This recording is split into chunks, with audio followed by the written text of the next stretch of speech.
चलिए किसी सारणिक का प्रॉपर्टी हम लोग पढ़ रहे थे, तो अब नेक्स्ट प्रॉपर्टी हम लोग देखेंगे कि किसी सारणिक के कोई एक पंक्ति या कोई एक स्तंभ के सभी अवयव शून्य हो तो सारणिक का मान शून्य होता है।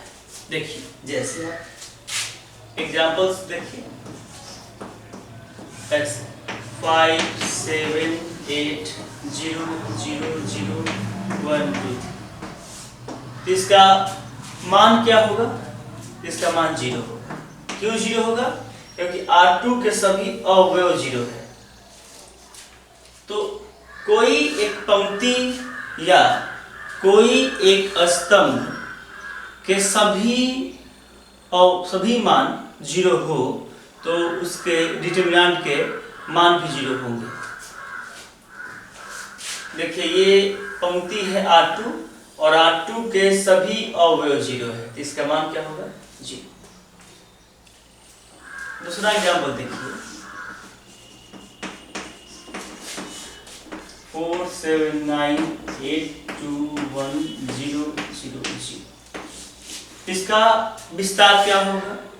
तो यहां देखिए स्तंभ, तीसरा स्तंभ के सभी मान क्या है? तीसरा स्तंभ के सभी अवयव क्या है? 0 है।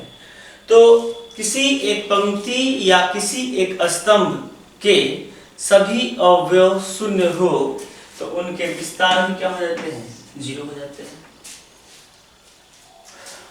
एक और एग्जांपल देख लीजिए,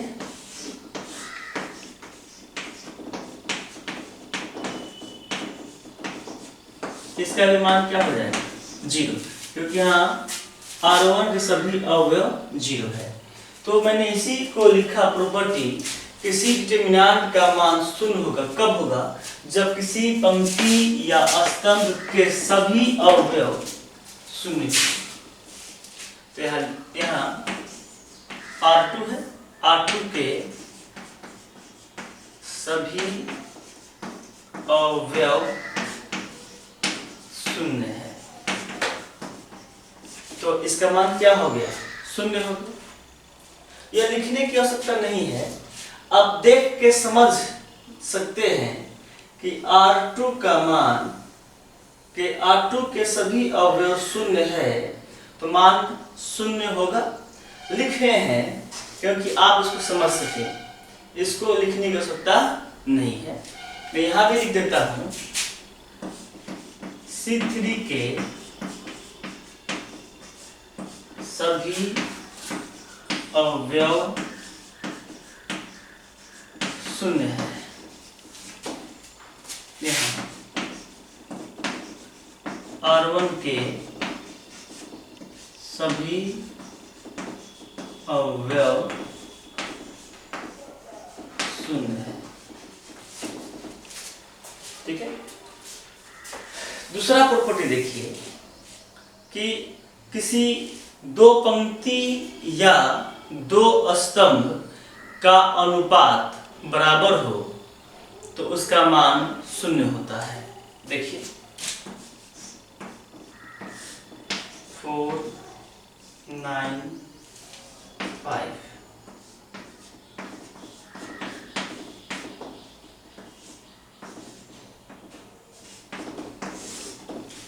देखिए इसका क्या होगा?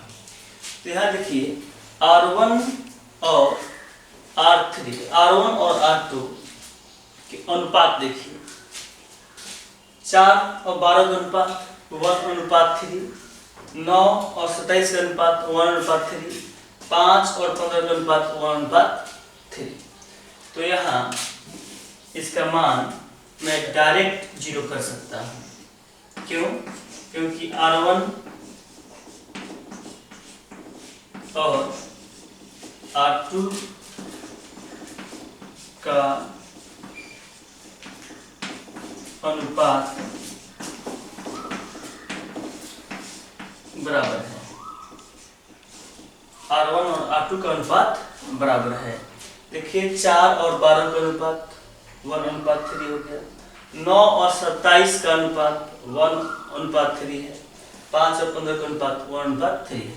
इसमें दिक्कत है तो देख सकते हैं यहाँ पर 4 और 12 का अनुपात देखना है, 9 और 27 का अनुपात देखना है, 5 और 15 का अनुपात देखना है। तो ये कट जाएगा, 1/3 आया, 1/3 आया, 1/3 आया। तो देखिए आप तीनों का ये अनुपात बराबर है, तो इसका मान क्या होगा? 0 होगा। ठीक है, आप ऐसे भी सोच के बना सकते हैं। मेथड 1 हो गया। अब चाहे तो पिछला प्रॉपर्टी भी बना सकते हैं, मेथड 2। 4, 9, 5, 12, 27, 15, 1, 3, 7। आप इसी चीज को दूसरे प्रॉपर्टी से भी बना सकते हैं, यह भी आपको जानकारी में होना चाहिए। और ये अगर भूल भी जाते हैं तो पिछला प्रॉपर्टी का भी प्रयोग करके हम बना सकते हैं। और देखिए R2 से कुछ कॉमन निकल रहा है, R2 से क्या कॉमन निकल जाएगा? 3। तो मैं R2 से 3 कॉमन लेते हैं। तो अगर 3 कॉमन लेंगे तो यहाँ क्या बचेगा? 4, 9, 5, 1, 3, 7। ठीक है, अब आप देखिए R1 और R2 बराबर है। तो आप पढ़े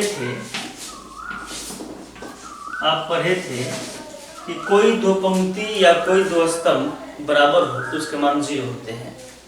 तो दो पंक्ति बराबर है तो इनके मान 0 हो जाएंगे, तो 0। तो ये आपको आना चाहिए, ये प्रॉपर्टी, और आपको ये पहले से पता है, तो वैसे ही बना सकते हैं और ऐसे ही बना सकते हैं। ठीक है, नोट करिए। चलिए अगला प्रॉपर्टी देखते हैं कि यदि कोई विकर्ण आव्यूह है और उसका हमें डिटर्मिनेंट निकालना है, तो हम लोग विकर्णों का गुणनफल कर दें तो डिटर्मिनेंट बन जाए। और देखिए क्या है, यह A0 0 0 B0 0 0 C ये विकर्ण आव्यूह है और इसका हमें डिटर्मिनेंट निकालना है। तो इसका संगत डिटर्मिनेंट होगा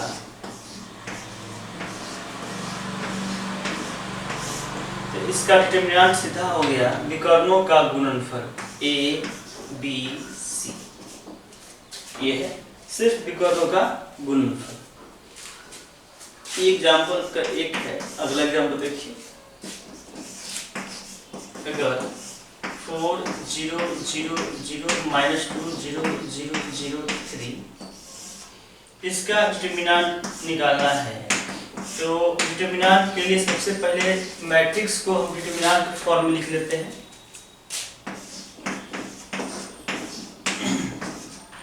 अब इसका विस्तार होगा विकर्णों का गुणनफल 4 गुने -2 गुने 3 -24। ठीक है,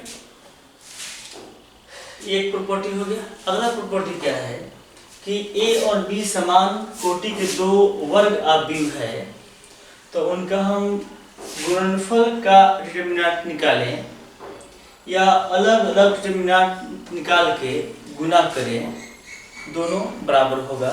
एग्जाम्पल में देखिए ऐसा लिखा रहे 1 2 3 4 B 4 -2 1 3 ऐसा है। तो इन दोनों में गुना करने के बाद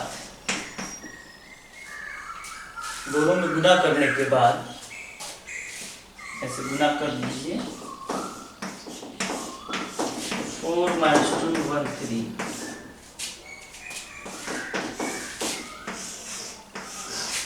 4 और 2 6 -2 6 4 12 और 4 16 -6 और +12 6। तो इसका हम डिटरमिनेंट निकालें।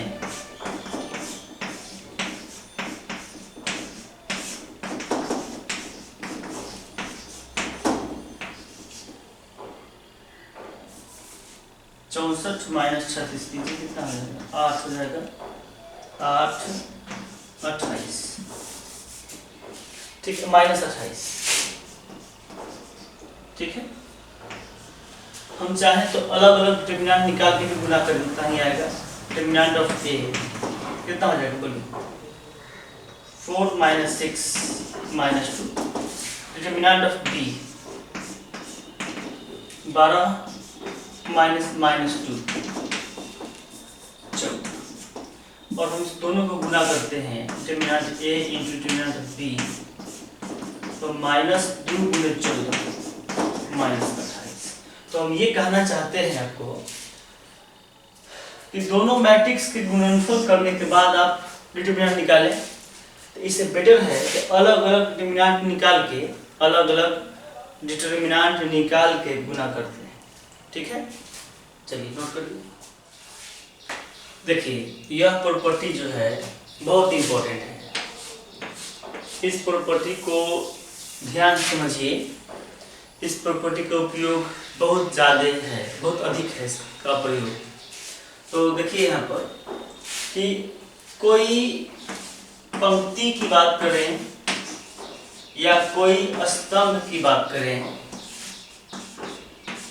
कोई पंक्ति या कोई स्तंभ की हम बात करते हैं।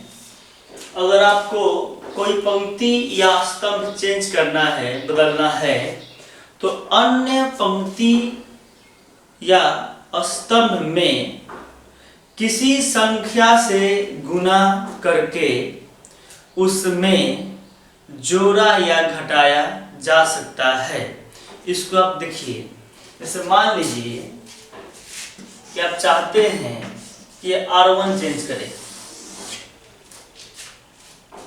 आप चाहते हैं कि R1 चेंज करें, तो जिसको आप बदलना चाहते हैं उसको छोड़कर अन्य पंक्ति में किसी संख्या से गुना करें। आपका मन R2 में करें, R3 में करें या दोनों में करें। तो हम R3 में 5 से गुना करके उसमें जोड़ा या घटाया जा सकता है।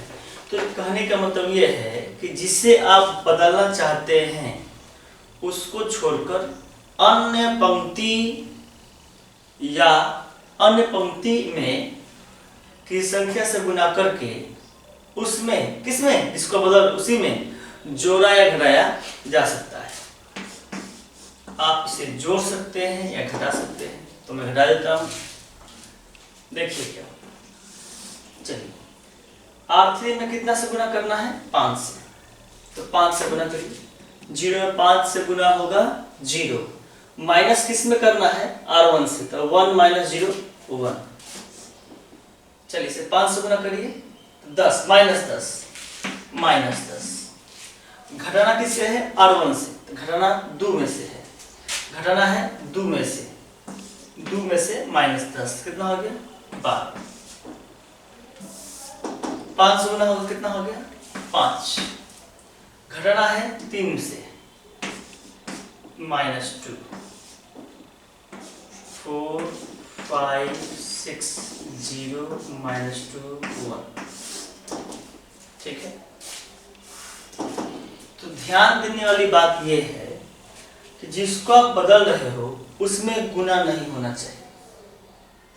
जिसको आप बदल रहे हैं उसमें गुना नहीं होना चाहिए। आप अन्य पंक्ति में गुना करें और इसमें जोड़े या घटाए, उससे कोई फर्क नहीं पड़ता है डिटरमिनेंट को। लेकिन जिससे आप बदल रहे हो उसमें गुना होगा तो भाग लगाना पड़ जाएगा। पहले आप ध्यान दीजिए, मैं लिख देता हूं नोट में, जिसे आप बदल रहे हैं उसमें किसी संख्या से गुना नहीं करना है, जिससे आप बदल रहे R1 को बदले में इसमें गुना नहीं करेंगे। अन्य पंक्ति में गुना करेंगे, इसमें जोड़ेंगे घटाएंगे। ठीक है, तो चलिए इसको नोट करिए, नोट करिए। अब देखिए अगला एग्जांपल देखते हैं। इसमें इसी को हम देखते हैं। अगर आप कहते हैं, अगर जिससे आप बदलना चाहते हैं उसमें गुना नहीं होना चाहिए। अगर गुना करने की बात हो गई, आप गुना करना चाहते हैं, ऐसे गुना नहीं करना है, गुना नहीं करेंगे तो इसके सारणी के मान में कोई परिवर्तन नहीं होगा। अगर गुना करना पड़ जाता है आपको तो हमें भाग लगाना पड़ेगा। गुना नहीं करना है, यदि आप जिसे बदल रहे हैं, यदि उसमें गुना करनी है,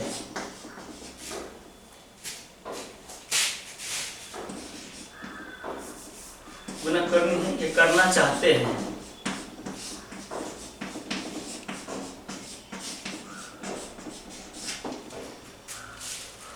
गुना करना चाहते हैं, करनी है या गुना करना चाहते हैं, तो डिटरमिनेंट में उसी संख्या से भाग देना पड़ेगा। ठीक है, अब देखिए इसका हम एग्जाम्पल आपको अगला दिखाते हैं।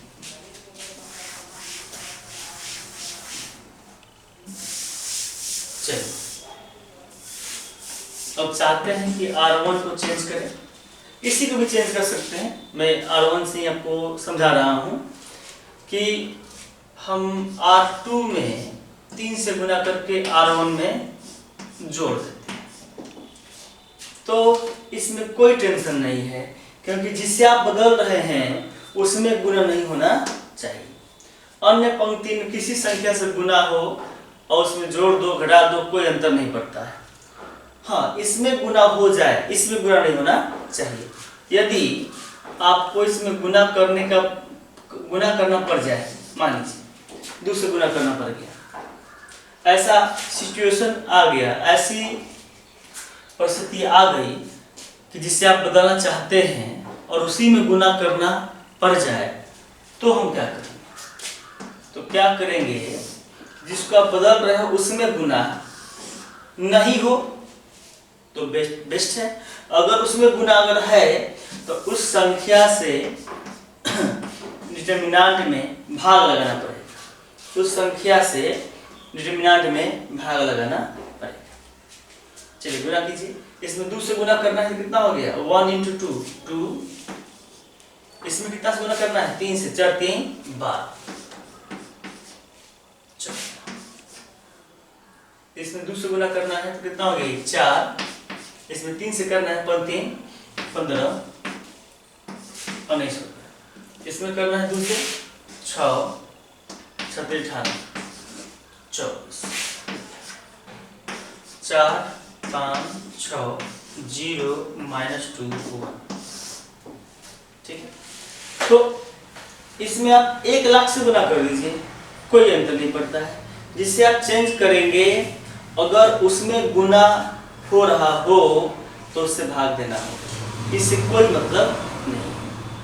ठीक है, ये कंफ्यूजन नहीं होनी चाहिए। बच्चे इसी में कंफ्यूज करते हैं। तो मैं लिखा कि जिससे आप बदल रहे हैं उसमें किसी संख्या से गुना नहीं करना है। अगर जिससे आप बदल रहे हैं अब उसमें ही गुना करना पड़ जाए या गुना करना चाहते हैं तो डिटरमिनेंट में उसी संख्या से भाग दे दिया जाता है। जो एग्जाम्पल है नोट करिए। चलिए इस पर हम एग्जाम्पल देखते हैं। कि जो हम पढ़े प्रॉपर्टीज, इस प्रॉपर्टीज पर हम एग्जांपल देखते हैं कि कैसे हमको हैंडल करना है। तो देखिए यहाँ 1/a है, यहाँ 1/b है और यहाँ 1/c है। तो अगर हम चाहते हैं कि R1 में, इस R1 में a से गुना कर दें, R2 में b से गुना कर दें, R3 में c से गुना कर दें, ठीक है। तो अभी आपको बताया गया कि जिससे आप बदल रहे हैं उस संख्या से जिससे आप बदल रहे हैं उसमें गुना नहीं होना चाहिए। अगर आप गुना कर रहे हैं तो मुझे भाग लगाना पड़ेगा।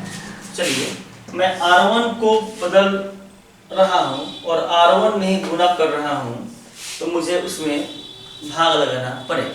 तो अगर हम इसमें a से गुना करेंगे तो 1/a में a से गुना करेंगे तो क्या हो जाएगा, कट के 1। इसमें a से गुना होता है a², कितना हो जाएगा abc। मैंने इसमें R1 को चेंज किया और R1 में ही गुना किया, तो मुझे उतना से भाग लगाना पड़ेगा, ठीक है। अब देखिए इसमें b से गुना करते हैं तो 1b² abc, तो b से भाग लगाना पड़ेगा। c से गुना करेंगे तो abc, तो c से भाग लगाना पड़ेगा, ठीक है। अब देखिए C3 से क्या कॉमन निकल जाएगा, abc, तो C3 से abc कॉमन लेने पर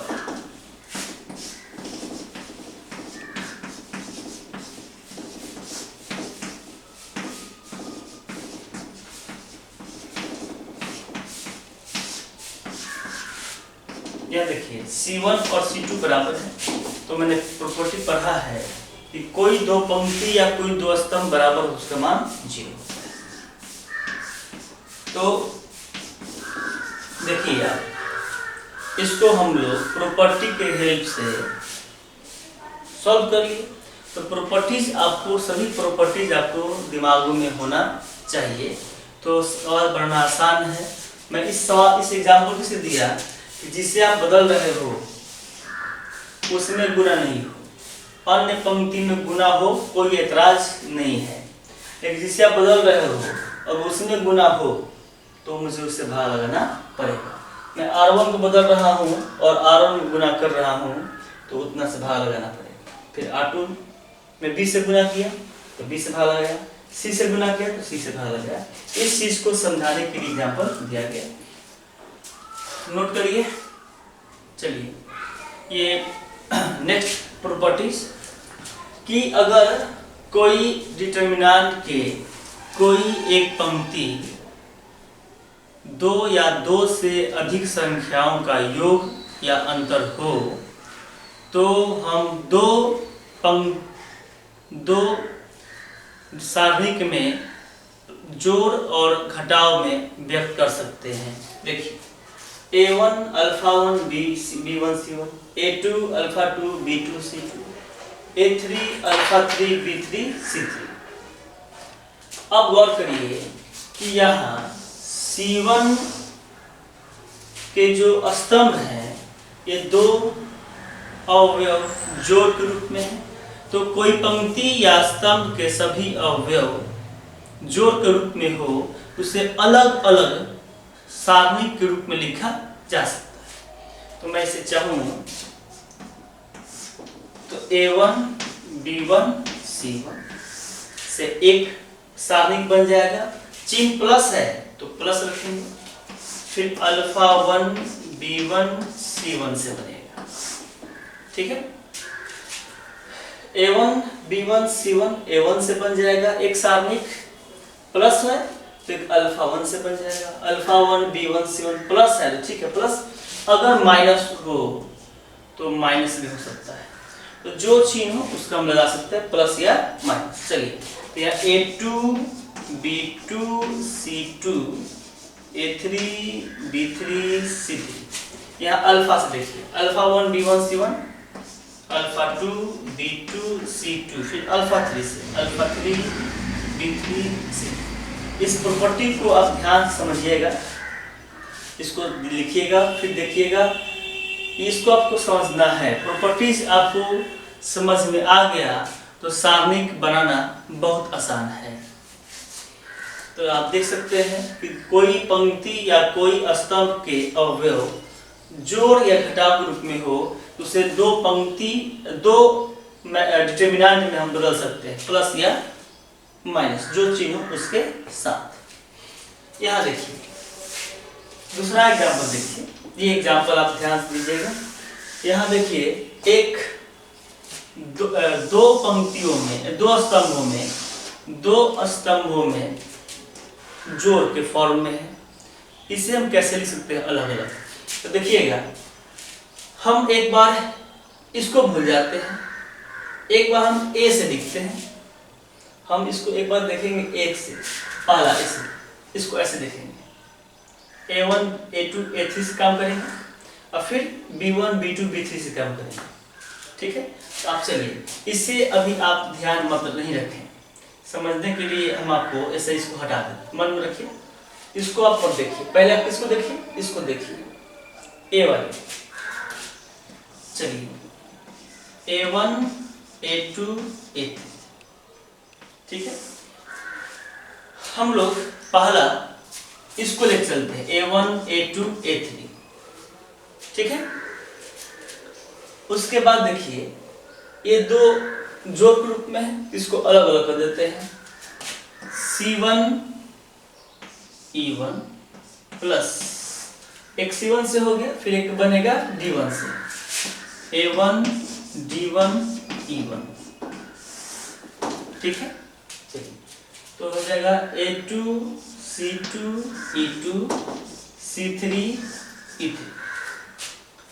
क्या देखिए कितना हो जाएगा यहाँ पर, A1 D2 E2 A1 D3 E3। फिर से गौर करिएगा, आपको यहाँ A1 A2 A3 को ध्यान दीजिएगा, इसको भी ध्यान मत दीजिएगा B1 वाले।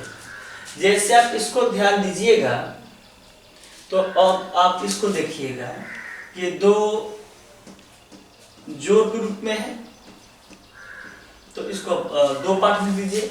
एक काम करते हैं, आपको और अच्छा से समझाने के लिए और दिमाग है। चलिए पहले आप इसको नोट करिए, उसको भी समझाते हैं। इसी को नोट कर लीजिए, इसको हम समझाते हैं कि आपको आसान लगे।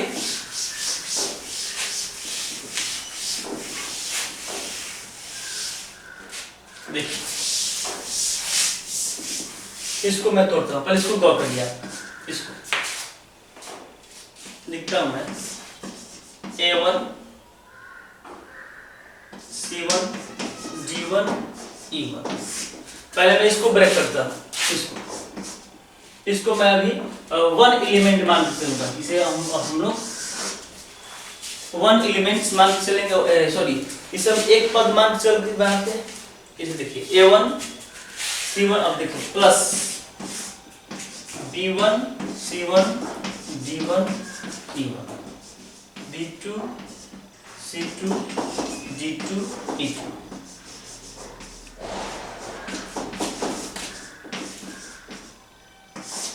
चलिए आप अभी हम लोग क्या किए, अभी थोड़ा देर पहले पढ़े कि दो पंक्ति या कोई एक पंक्ति या कोई एक स्तंभ में उनका योगफल एक से ज्यादा हो, उन्हें दो पार्ट में तोड़ के डिटरमिनेंट के फॉर्म में लिख सकते हैं। तो यहाँ मैं देखा कि A1 B1 A2 B2 A3 B3 था, स्तंभ में है और दोनों जोड़ के फॉर्म में है, तो मैं दोनों को अलग अलग कर दिया। तो मैं एक बार A1 से बना देगा डिटरमिनेंट, A1 से सबके साथ बनेगा, फिर वह B1 से सबके साथ बनेगा।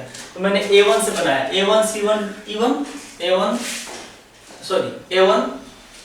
A1 से ये और ये बनेगा, फिर B1 से ये और ये बनेगा। तो मैंने बनाया A1 से कितना A2 C2 D2 E2 A3 ये और फिर इसका।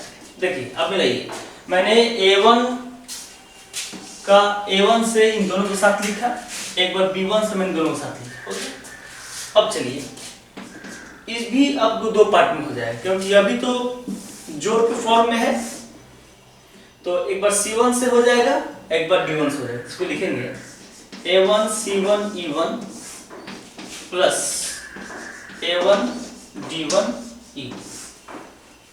एक बार C1 के साथ दोनों, एक बार D1 के साथ, A2 C2 E2 A3 C3 E3 A2 D2 E2 A3 D3 E3 plus, फिर यहाँ देखिए भी जोड़ के फॉर्म में है, तो एक बार C1 से एक बार D1 से, B1 C1 E1 B1 G1 E1, देखिए B2 C2 E2 B3 C3 E3 B2 D2 E2 B3 D3 E3। चलिए, तो ऐसे भी तोड़ के लिख सकते हैं। तो तोड़ने के लिए हम नियम समझ गए, पहले एक को ब्रेक करेंगे, फिर आगे बढ़ेंगे, फिर इसमें एक पंक्ति जोड़ के फॉर्म में, फिर उसको ब्रेक करेंगे, ऐसे में ब्रेक करते जाते हैं। नोट करिए।